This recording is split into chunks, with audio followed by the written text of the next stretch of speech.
મારા વાલા દર્શક મિત્રોને મનોહર પટેલના જય ભગવાન. મિત્રો, હમણાં મનોહરભાઈની ગાડી થોડી લોઢમાં ચાલે છે, એટલે મારા સત્સંગના વિડીયો પણ સ્કૂલમાં શૂટ કરવા પડે છે. મારા પ્રાર્થના હોલમાં બેઠો છું.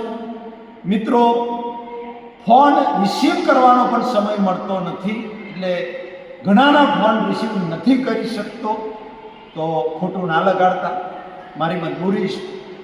મિત્રો, આજે જગતજનની જગદંબા માં આદ્ય શક્તિનું પર્વ શરૂ થાય.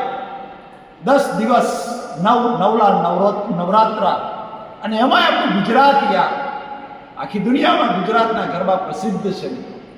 વિદેશમાં પણ આપણા ગુજરાતીઓ જે રહેતા હોય છે એ બધા ગરબે ઘૂમતા હોય છે. નવરાત્રિ શા માટે?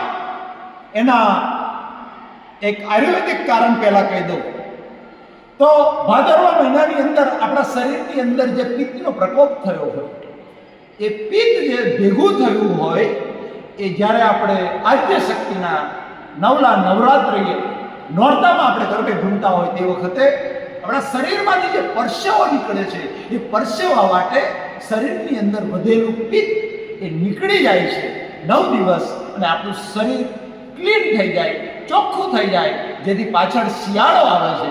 શિયાળામાં આપણે સારો ખોરાક, પૌષ્ટિક ખોરાક લઈ શકીએ અને શરીર આપણું તંદુરસ્ત રહે. મિત્રો, આદ્ય શક્તિ જે છે એ પ્રકૃતિની દેવી છે. આપણો અધ્યાય ચાલે છે 13મો ક્ષેત્ર, ક્ષેત્રજ્ઞ યોગ. ક્ષેત્ર એટલે પ્રકૃતિ અને ક્ષેત્રજ્ઞ એટલે આત્મા. મિત્રો, પ્રકૃતિની ઉપાસના એને કહેવાય. નોરતા માં જગદંબાનું પર્વ, પ્રકૃતિની ઉપાસના કરવાની હોય. મિત્રો, પહેલાના રાજાઓ મહારાજાઓ જ્યારે યુદ્ધમાં જતા ત્યારે આદ્ય શક્તિ જગદંબા મહાકાળી એ માતાઓના પૂજન કરી અને ભવાનીનું નામ લઈ અને યુદ્ધમાં રણ મેદાનમાં પડતા હતા અને એમની પાસે શક્તિ માંગતા હતા. મિત્રો, નવરાત્રિના 9 દિવસ તમે ગરબે રમવા જજો, ના નહીં, અને ફૂલ એન્જોય કરજો, મજા કરજો અને શરીરને બરાબર કસી નાખજો.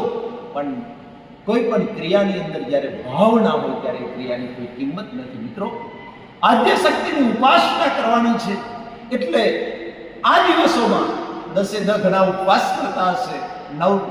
નવરાત્રાના મીઠા વગરના, ઘણા નકોરડા ઉપવાસ કરે છે, ઘણા પાણી પીને, ઘણા એકટાણા કરીને ઉપવાસ કરે છે. મિત્રો, આપણા શરીરનું બધું જે પિત્ત છે એ બહાર નીકળી જાય, નવું પિત્ત દાખલ ના થાય, એટલે એની પાછળ ઉપવાસનું મહત્વ છે.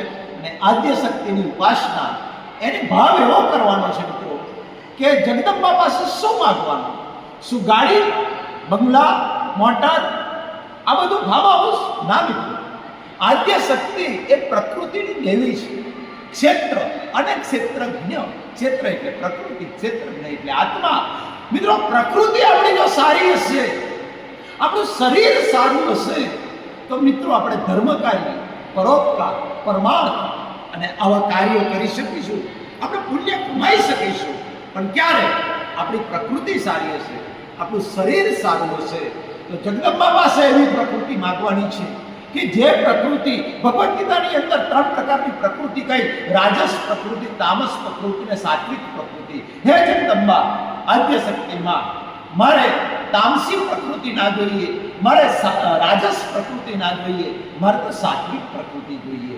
મારી પ્રકૃતિની અંદર કામ, ક્રોધ, લોભ, મોહ, અહંકાર, આવા રાક્ષસો જે છે, એ રાક્ષસોને હે જગદંબામાં તે જેવી રીતે રાક્ષસોને મારી નાખ્યા અને રાક્ષસોને મારીને વિજય મેળવ્યો, એવી રીતે મારી અંદર જે રાક્ષસો રહેલા છે, વિકારો રહેલા છે, એ વિકારોને પણ હણવાની મને શક્તિ આપ. આ નવરાત્રિના 9 દિવસ મિત્રો, શક્તિની ઉપાસના. જગદંબા જે માને આપણે માનતા હોય, એમાં મહાકાળીને માનતા હોય, અંબામાને માનતા હોય, ખોડિયારને માનતા હોય, મોગલને માનતા હોય, જેને માનતા હોય, બધા શક્તિના સ્વરૂપો છે. અને એમની પાસે મિત્રો આ પ્રકૃતિ માગવાની છે.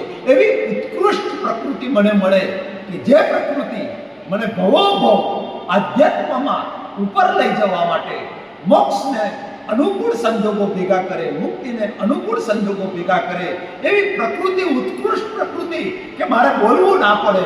મારી પ્રકૃતિને જોઈ અને લોકો ને બોધ મળી જાય, મારી પ્રકૃતિને જોઈ અને લોકોને સુખ શાંતિ ને સમાધાન મળે એવી પ્રકૃતિ મને ભવો ભવ જ્યાં સુધી મુક્તિ ના મળે ત્યાં સુધી ભવો ભવ મને આવી જ પ્રકૃતિ મળે. મારી પ્રકૃતિની અંદર કામ, ક્રોધ, લોભ, મોહ, અહંકાર, કરતાપણાનો અહંકાર, માલિકીપણાનો અહંકાર, આ બધા રાક્ષસો મારી અંદર ના હોવા જોઈએ. હે જગદંબા જગજનની, મારી અંદર જે રાક્ષસો જે છે એ રાક્ષસોને મારી નાખવાની, હણી નાખવાની મને શક્તિ આપો, અનંત શક્તિ આપો અને એવી મને ઉત્કૃષ્ટ પ્રકૃતિ આપો કે જે પ્રકૃતિથી હજારો, લાખો, કરોડો લોકોનું શંકાનું સમાધાન, લાખો કરોડો લોકો મારી પ્રકૃતિ નિમિત્તે સુખને પામે, શાશ્વત સનાતન સુખને પામે એવી ઉત્કૃષ્ટ પ્રકૃતિની આપણે માગણી કરવાની છે મિત્રો. કોઈ તામસી પ્રકૃતિ કે રાજસી પ્રકૃતિ આપણે નથી માગવાની. ભગવદ્ ગીતાની અંદર ભગવાને કહ્યું છે કે સાત્વિક પ્રકૃતિ એ પુણ્યશાળી મનુષ્યોને પ્રિય હોય છે અને સાત્વિક પ્રકૃતિ એ ઉર્ધ્વ ગતિમાં લઈ જનારી હોય છે.